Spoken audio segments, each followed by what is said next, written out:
Association, and I've been involved in bike share since the very beginning at CDOT. I was talking to Matt earlier, and Believe in Paris was one of the very first bike share systems. Mayor Daley, back in 2005, went and visited Paris and actually said, we got to have bike share. But at that point, the technology wasn't quite there, so we held off a little bit. And I'll talk a little bit about then Mayor Emanuel, when he came into office, and his transition plan was a very strong push for us to work on bike share and a bunch of other great initiatives. So I oversee, at CDOT, I oversee Divvy. I was, until about 2 months ago, I was literally the only city employee working on bike share. I'm glad not to have that distinction anymore. I'm glad to actually have some staff helping me. But I couldn't do it. We could not certainly run a program like the size of Divvy without Divvy. And Elliot can introduce himself. Hi, I'm Elliot Greenberger. I'm the general manager of Divvy, and I work for a company called Motivate.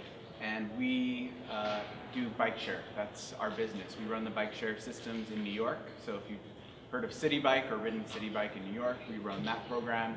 We run Hubway in Boston. We run Capital Bike Share in DC. Bay Area Bike Share. So this is what we do all across the country, and we work in partnership, which we'll talk about a little bit later, with CDOT on Divvy, and we do all the operations behind making it happen. And Motivate, until yesterday, was known as Alta Bicycle Share. So we have new ownership. New ownership. So new ownership, new name. New name. Okay. So we're going to just dive in, and I think we're going to save the questions till the end. Yeah. Okay. So this is kind of what we're going to talk about a little bit today, kind of give the vision. I talked a little bit about Mayor Emanuel and kind of where that came from, but also talk about what is bike share, how we use data, how it happens, and then Elliot's going to close with a Divvy Data Challenge, which is a really fun kind of hackathon type thing that we did about a year ago, and we're going to be doing it again soon, later this February. Mm-hmm. So Chicago by the numbers, just some context. Chicago has a population of 2.7 million. Our non-motorized travel share is actually really high. It's 38%, which is really high for for any city in the United States. But it's also we're also in the top 10 in auto congestion. So it's not a distinction you want, but we're always in like the top, even the top 3 or 4 most times. And we trade places sometimes.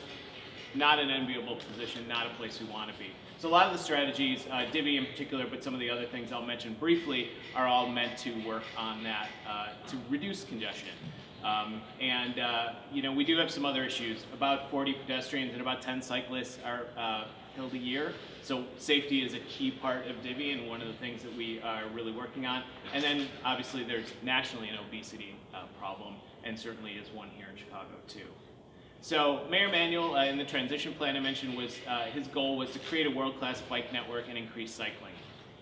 And a couple different strategies. One was to establish 100 miles of protected bike lanes by 2015. We are at 83 as of a couple weeks ago.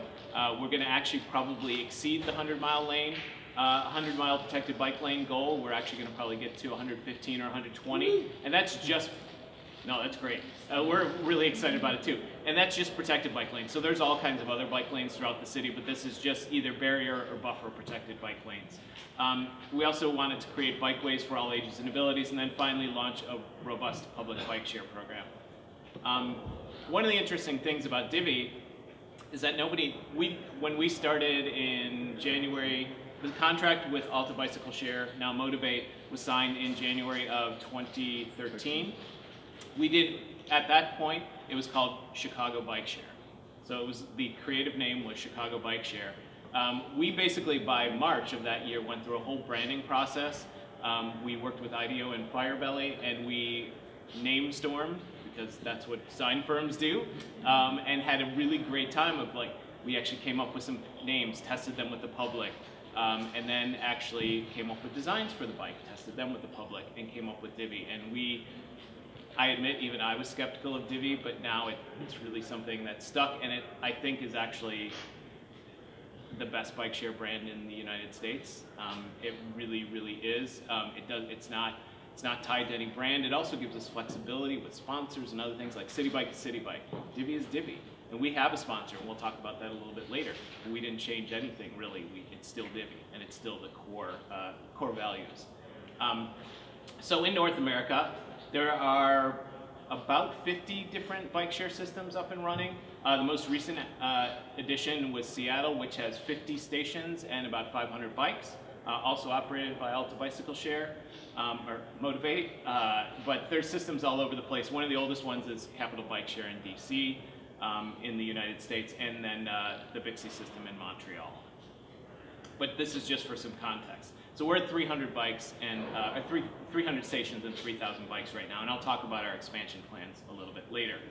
So to date, this is as of a couple days ago, we've had over 3.2 million trips. We launched on June 28th, 2013. We've had 3.2 million trips.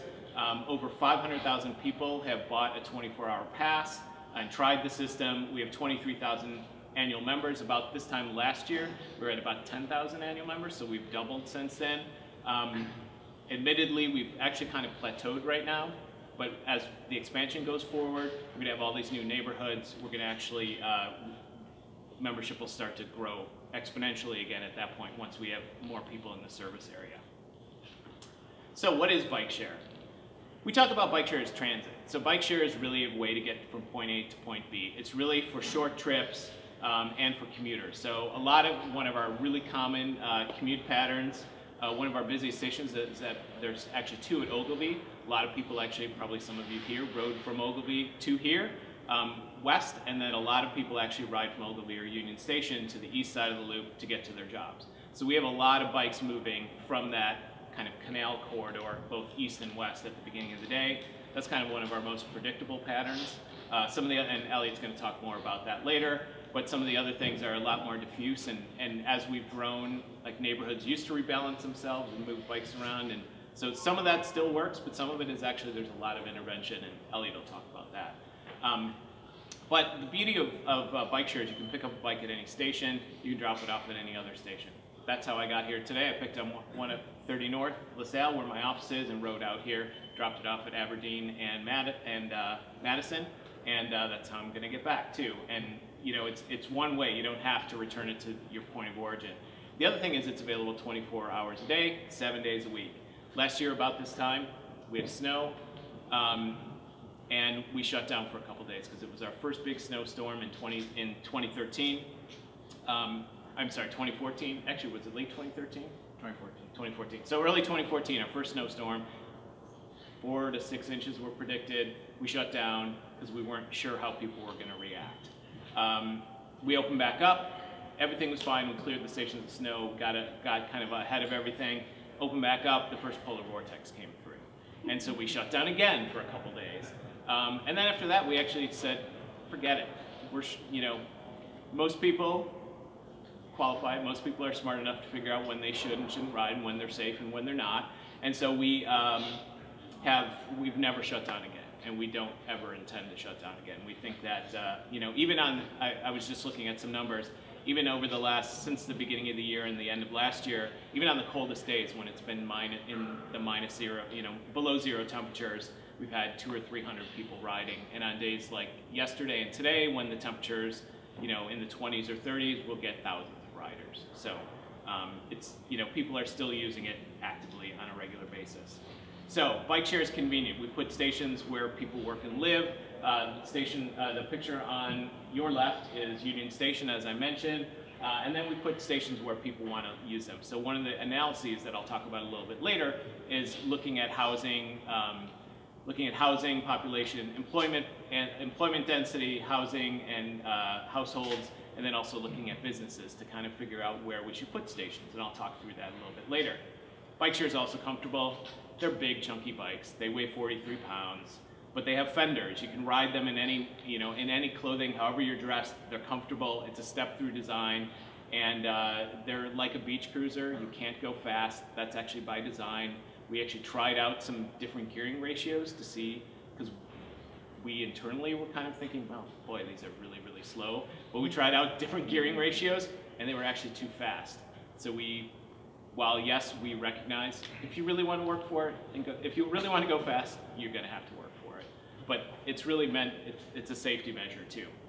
Also, it's safe because they're these gigantic blue bikes that you can't possibly miss. And their safety in numbers is what we're seeing in Chicago. So Divvy is also affordable. 75 bucks a year, that's 20 cents a day. It's an amazing deal. A pass on the CTA is $100 for 1 month. $75, you can get unlimited trips of 30 minutes or less for a year.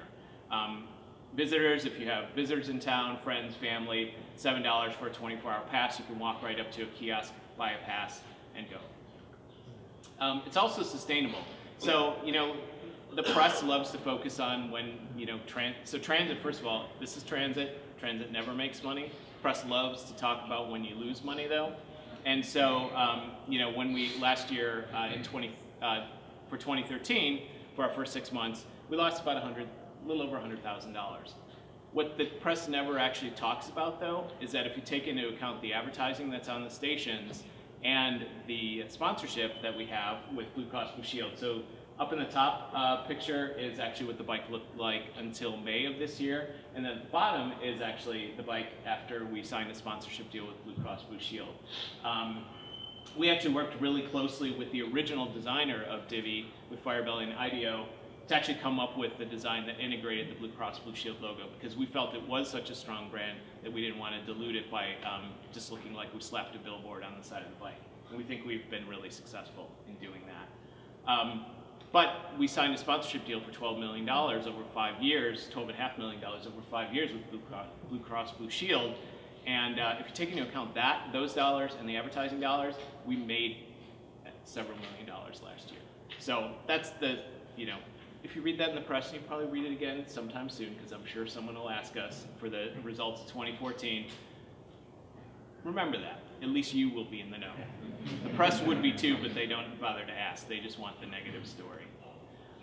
So a little bit how it works. You buy, you take, you ride, you return, you repeat. I'm actually not even, that's all I'm going to spend on that slide.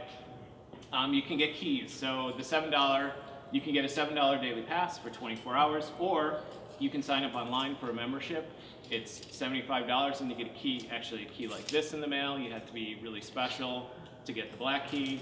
Yeah, actually had to, which I did pay for my own membership for the record, but you had to sign up. The first 3,000 members actually got a black key. Now we're using blue keys. It's $75, you sign up online and we mail you the key. You can ride in a day or so. So you buy your membership, you get a key, you walk up to the station, there's little buttons here. You can either slide in your key if you're an annual member, or you can punch in the code on the little buttons that you really can't see there that you get from the kiosk. You ride. This is an actual picture of a rider on Dearborn on a protected bike lane. It's one of my favorite pictures of Divvy, actually, because it perfectly conveys what Divvy is for. And then finally, you return when you're done with your trip. We also have an app. I used it this morning, Cycle Finder. You can actually, if you're looking to see if there's a station nearby or if there's bikes or docks available at the station that you're leaving from or going to, you can use that app. And it's free for download for both Android and Apple platforms. So a little bit about siting. I mentioned that we're going to be expanding. One of the great things about Divvy is that the stations are solar powered. So they're solar powered and cell phone connected. So they actually have no hard wires to them. They're not plugged into anything. There's a big tube on the top of the kiosk. That's a solar tube. There's also, the map panel has a separate solar panel on it. So it's solar powered and battery operated.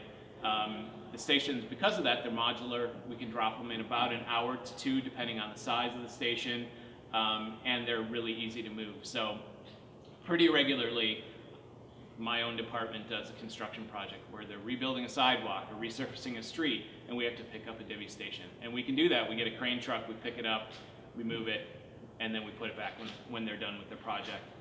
We can also, in some cases, if it's a short move, we even just use a pallet jack, which is just, the panels are 10 feet long, pick it up, separate them, roll them down to wherever you're going to put them, drop them, and then do the next one. So I mentioned expansion. We have 300 stations now, 3,000 bikes. We're adding 175 stations and adding 1,750 bikes this year. The order is in. The bikes and stations will start coming in March. They'll be on the ground by probably the end of May at the latest. And we're going to be expanding our service area. We currently are from Berwyn on the north to 5800 on the south, 58th and Ellis. We're going to actually get all the way up to 2E and get all the way to 75th on the south side. And we'll get as far west as Pulaski. And you can see in this map here, the blue areas are areas we're already serving. All the pink are new stations that we're going to be adding. So we're going to go from serving 21% of the geographic area of the city to over 40%. And we're going to go from about 40% of the population of the city to serving almost 60% of the population.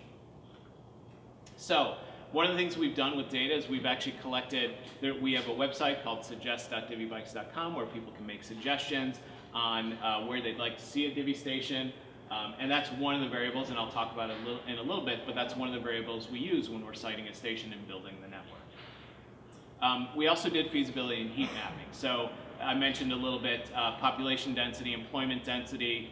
We use both of those numbers. We also used business licenses. So we tried to come up with a proxy of business density, and we used all that. And then because this is a city program, we're interested in an equitable distribution of the stations. We also put in an equity factor to actually highlight so that we actually make sure that we're serving all communities and giving everyone access to the system.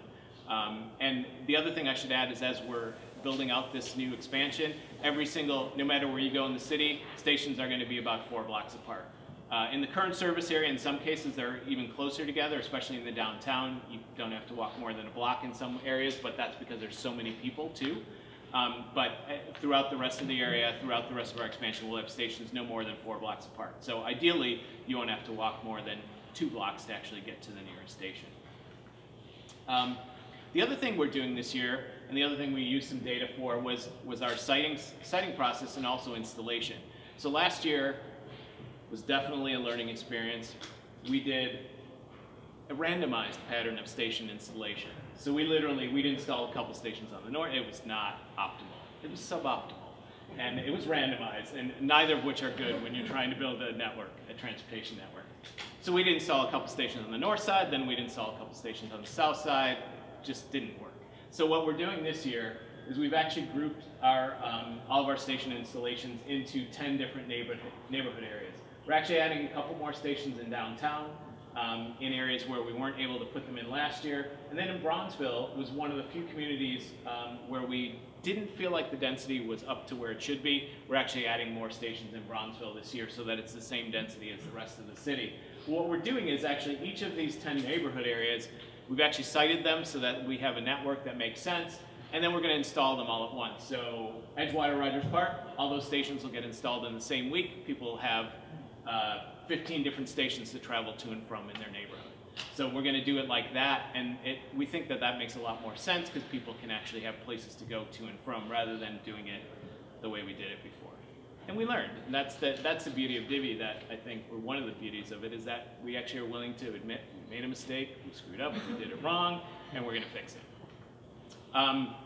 So to determine those neighborhood areas, what we did is we did a lot of public outreach. We actually met with economic development, chambers of commerce, aldermen, other elected officials to kind of get their input on where stations should go. We also did pop-up meetings. So we went to farmers markets. We went to CAPS meetings. We went to other meetings that were already happening to get people's input on where they wanted to see stations. We had kind of planned about 100 more than the 300 stations on the ground, so we looked at those to see if any of those made sense. We also looked at TIF districts. So one of the things is, most of our system, actually all of our system so far has been funded by federal funds. But those federal funds only fund 80% of the cost of the Divvy stations and bikes, and so we've had to find match. And so we've used tax increment financing districts to actually purchase some of those stations so that we can build the full network and have the match for the federal funds. We've been very successful in that, and our 20% match to date has all been made up with TIF funds. And when we use the TIF funds, we're very, very careful about that, installing the station in that TIF district so that the district that paid into that TIF district actually benefits from it. And then finally, I mentioned the suggestions website. We use that for siting too. As we look at all these other different layers, we look and see what kind of suggestions people had. So I mentioned TIF districts. This is just a map of the TIF districts in the city. You can see down here, for example, here, there's definitely a good intersection between where we wanted to serve, where we were proposing to serve, and then where TIF districts occur.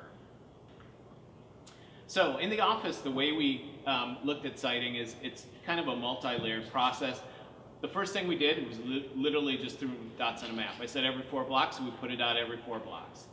We built out the network, looked at it. We then, it's fairly low tech, but we use Google Street View. We dive into each of those network points and actually see if it made sense. Is there something there to be served? So like at the higher level, the heat mapping showed, yes, this is a good area for Divvy, but at that actual intersection, is there actually something there? Are there people living there? Are there businesses there? Are there other things to serve? So we would use that to build our network, and then we dive in Street View and actually look around and see what's there. And we might adjust it by a block or 2 to get it to a place that there's actually more people or more businesses to serve. After we get to that point and validate kind of each of those points, we then use Street View to actually look at each site and actually do the siting. So we actually sit in a conference room. It's myself. I've got an engineering firm who helps with siting called Sam Schwartz Engineering. The operations manager from Divvy, whose name is John Mayer. We're all sitting in a room looking at where these station locations are. Do they make sense? Can John and his team actually rebalance the stations? Can they actually get to them to add bikes or take bikes away if they need to? And looking, so we're all kind of, it's a very collaborative process to make sure that we build the best network possible. And then finally, we looked at, after we do the Street View, we actually go out in the field. And so when we're siting in the field, we look for a sidewalk that's 12 feet wide. Divvy station is about 6 feet wide with bikes in it. And so we also want to leave room. There's an ADA clearance of 4 feet, but we try and leave up to 6 feet so that people can actually back out bikes and have room for pedestrians to still get by while you're pulling a bike out of a station at the same time. The minimum length of the station is 42 feet wide, so we need a pad of at least 12 by 42 feet. We do maintain all the same other clearances, so we stay 15. If a car can't park there, we don't put a Divvy station there, unless it's like a no parking because it's just during school days because it's a school zone or something like that. But if it's no parking for a safety reason, we won't put a Divvy station there either. For example, 15 feet from hydrants, we stay away from manholes, we also stay away from stop signs, corner clearances, all those sorts of things. And we end up with stations at CTA stations. We end up with stations on wide sidewalks. This is the Chase Plaza downtown. And then in some cases we put stations in the street. And this is a station, I think it's on Illinois.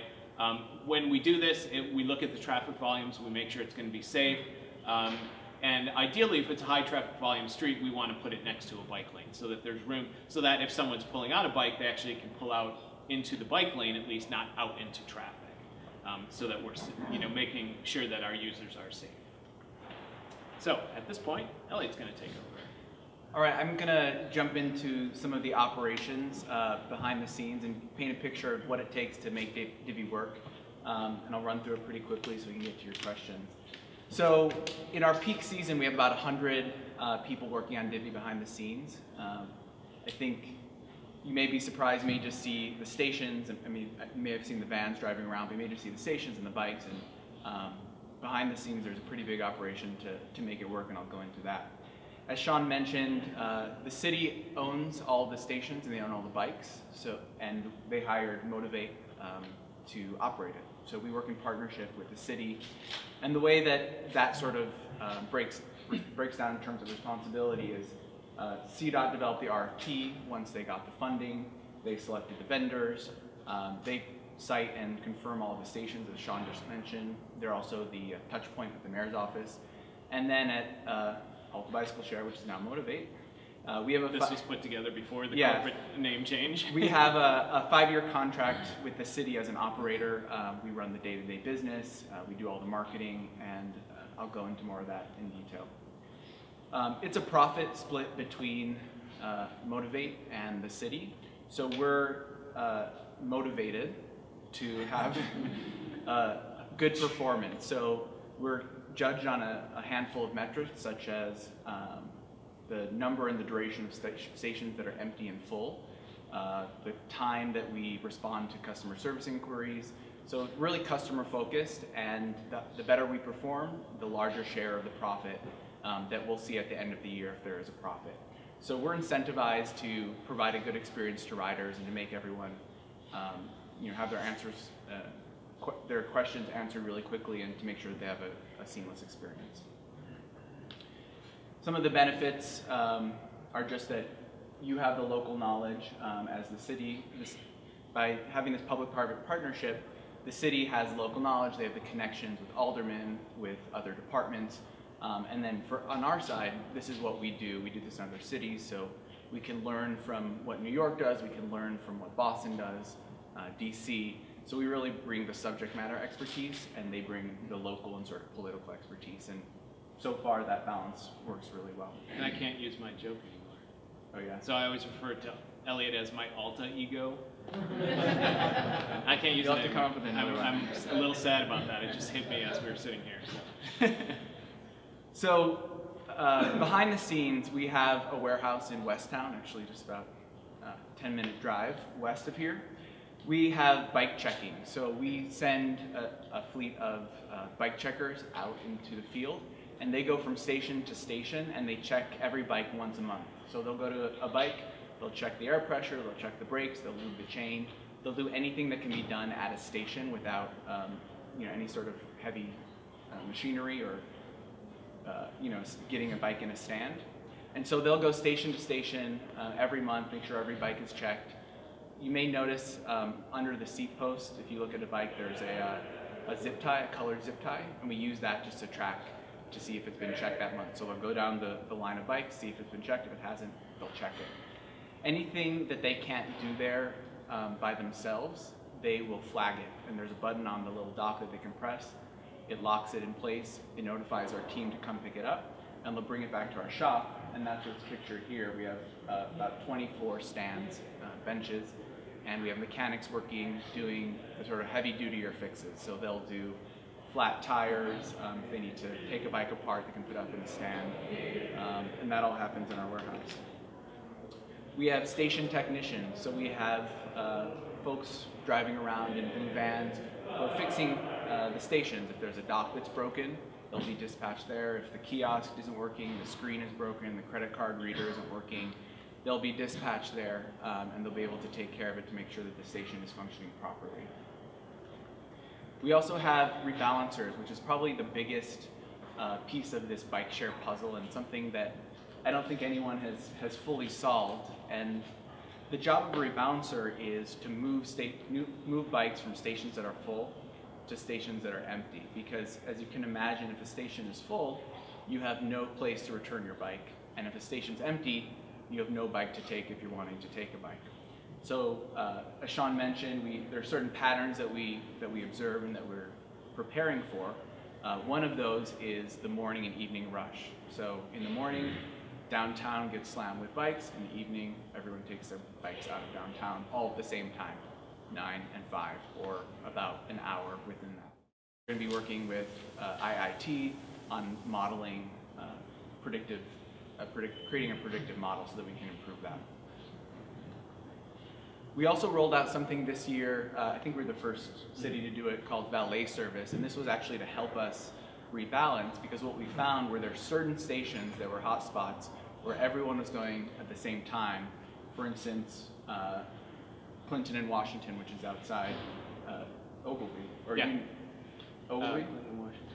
Yeah, that's at Ogilvy. That's Ogilvy.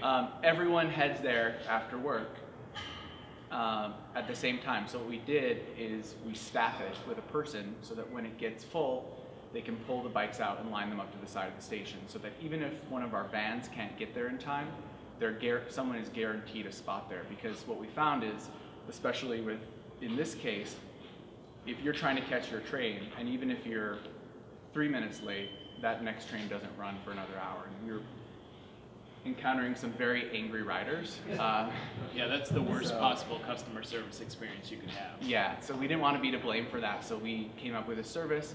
We also run it on weekends, so in the summer, a lot of the lakefront stations, like Lakeshore Drive in North or Streeter, Illinois, outside Navy Pier, they get slammed. So we want to guarantee people a spot and give them that peace of mind. So that's worked really well for us. And then we do marketing. So this is just an example of Women's Bike Month that we started in June. We sort of came up with this because bike share has a reputation of attracting men primarily. we wanted to do something about that, so we launched Women's Bike Month. And it didn't matter if you were on a Divvy or on your own bike, we just wanted to raise the profile of female bikers. But we do all types of marketing initiatives. You may have seen our Divvy Red campaign. We released a single red bike into the system, and people go crazy over this bike. But we run a fun contest with it where there's a hashtag on the back of the fender, and if you spot the bike and post it online with a hashtag, you can win prizes from any number of businesses. And we were the first bike share system to do that too. Yeah. And all these things are just us sitting in a conference room, kind of coming up with ideas and testing them out. It's a fun platform to do fun marketing stuff. So basically what we want to achieve in terms of marketing is have people aware of Divvy, but also have it be seen as something that's fun, because I think that that's what sets Divvy apart from other modes of transit, is that unlike buses or trains, like, you can actually enjoy your ride, which is something that we take advantage of. And then customer service. We have a 24/7 customer service line that people call if they have an issue with a bike. They can call if they have an issue with a membership. So that's another part of the behind the scenes. We do an annual survey. We're going to be doing one this month. This is from January of last year. We had 2,600 people complete it, but at the time we had 97% satisfaction rate, which we were pretty floored by, especially as transit. That's not something you typically see, and I think it just speaks to, as I just said, the sort of enjoyment factor of Divvy. People definitely use it to get where they need to go, but there's also a fun to it, which we're introducing to transit. I won't go into too many of these. Briefly, and then we'll get to your questions, I just want to talk about the data challenge. If there's any data nerds out here, We mean that in a I mean that with positive love. sense. We have data available at divvybikes.com/data, where we give all of our trip data. Twice a year we release it. So you can get, soon you'll be able to get about 3 million trips, download 3 million trips, and you can mix it up or visualize it or whatever you want. So we did this data challenge last year. We're going to do it again this year, where we're encouraging people to visualize it, to create websites, to create infographics, and to visualize the data, because I think it can be really interesting. Last year we got about 100 entries. This year we'll be doing this next month. Hopefully we'll get more. Each of the lines include the start date, the end date, start station, end station, and then they also include some information about the rider. So you'll know if the rider is an annual member, or you'll know if they were a 24-hour pass holder. And if they were an annual member, you also know their age and their gender. So here's just some of the examples. This was the overall winner, and you can go on our website and check it out. But you can see that they did not just the trips over time, but they also broke it up. Can't really see this, but it's the most popular stations, the most popular time of day. Lots of interesting. Linked it to, like, the sweater vest is Ferris Bueller's Day Off. So linked, I can't read it, but I can't remember what it was, but it was one of the metrics that compared with how many times you would have to play and watch Ferris Bueller's Day Off. I think it was total minutes of trips. And then there's also another one with that had to do with Chicago hot dogs. I don't remember what it was either, but calories burned. Was it calories burned? Okay. Yeah. So the equivalent of so many Chicago hot dogs. This was an interesting application of the data where, since we include gender and age, you could say who you're looking for, if you're looking for a dame or a dude, and what neighborhood you live in, and it will tell you the best time and station to try to meet those people.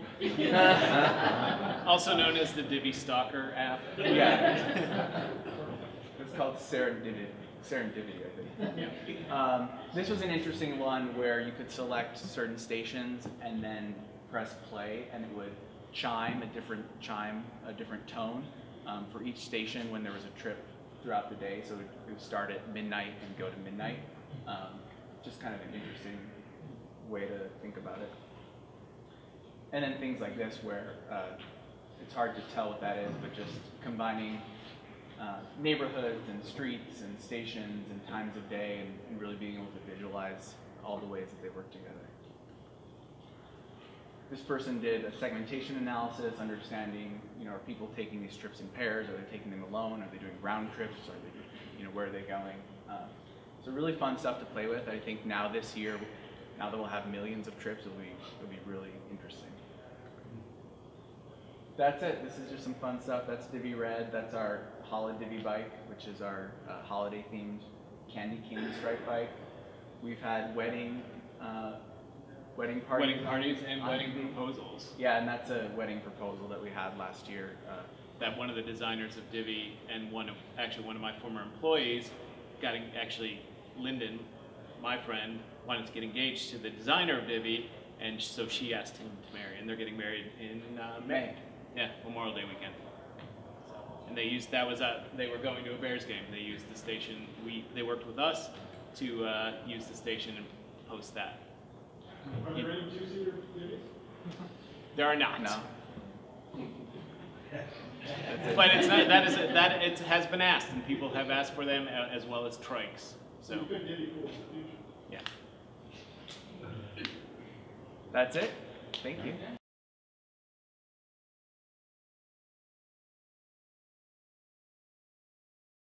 Yeah, so we have a corporate membership program that offers discounted memberships, discounted or subsidized by the company, memberships to your employees. We have about 250 different organizations who are signed up for that.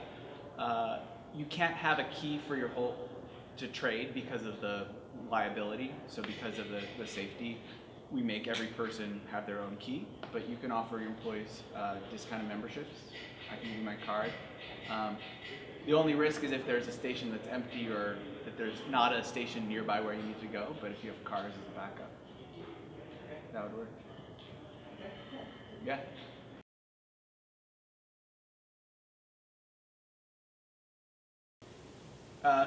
We'd like to get there. We don't have a timeline for that, but at the moment we can't do that.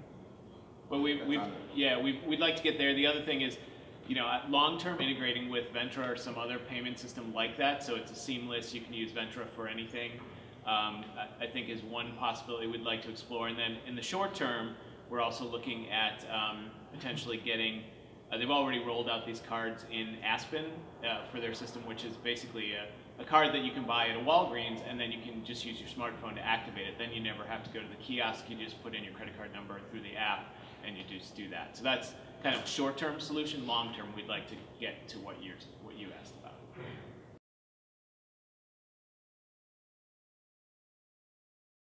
about. Yeah, you can buy them. We have a gift store online. Okay. And we can send you a physical copy.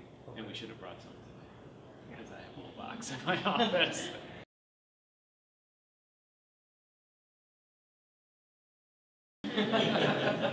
No, they're not. I mean, actually, the only kind of scuffle we had with the CTA had to do with our the double Vs, because Ventra is also double V, which there was a little tension last year when we were rolling out. Yeah, when we launched actually in 2013. But in general, I think we're kind of aligned with the goals that whatever we can do to promote alternative modes of transportation, be it walking, biking, riding Divvy, riding your own bike, riding the CTA, we're certainly, we at CDOT anyway, that's really our goal, is to make more options available for people to reduce congestion, environmental impacts, all the great things that brings with it. And we haven't done a study yet to see the impact and how it changes, other modes. But we see ourselves as actually being complementary to the CTA. A third of our stations are within, I think, a block. Yeah, a block or less. Of a bus stop or a train stop. And we know that people use it to connect to their stop. So I don't know how it shakes out, if it balances out, but they understand that that's our goal. We're not trying to take people away. And they've actually worked with us when the blue line at Damon was closed. They worked up with us to make sure that we were prepared for our station right there, that we could make sure there's enough bikes there at any one time. And we're actually hopefully in the spring we've talked to CTA. Some of the blue line stops, for example, and red line stops where you're underground, you don't know where you're coming up and you don't know where the Divvy station is. We're actually going to be piloting at 2 or 3 stations, 2 or 3 CTA stations, decals that actually point wayfinding, indicating which exit you should go out to get to the Divvy station. So we have other than that initial very short tension, it's actually been a really positive relationship, and we work closely with them.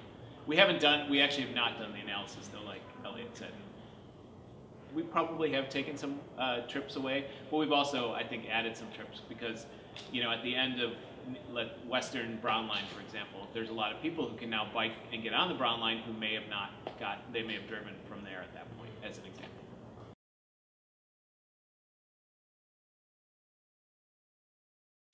Well, the one thing that stands out for Divvy is we have a really high rate of these 24-hour passes. We sell more passes than New York, actually, which is a bit surprising considering what a big tourist destination New York is. I think that speaks to the power of the lakefront here, and also, you know, it's not perfect in terms of bike lanes and in terms of infrastructure, but I feel much safer biking here than I do in New York, and I spend a lot of time in New York, but still, it's like a scary thing for me. So I think that speaks to the city and the way that, you know, it's designed, that people feel comfortable. That's probably the biggest thing that's different from other cities. Yeah, I regularly talk to the other cities too, because there's a North American Bike Share Association, and that's probably the main thing is we've really, and it's a great thing because actually the $7 passes are really help fund the system. So anyone here who's a member, you're actually getting an annual member, you're getting a great deal because you're really not paying for all the service you're getting. It's the $7 passes and the visitors and you know, one-time users who actually really pay for the system.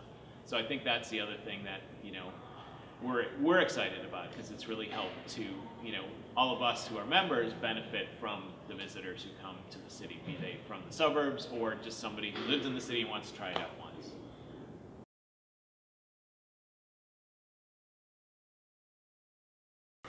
You know, I think, you know, we'd certainly, there's a bunch of questions packed in there, but on helmets, first of all, as the city, we actually, you know, some cities do have helmet laws. We do not have a helmet law. The state of Illinois actually does not have a helmet law for motorcycle riders, for motorcyclists.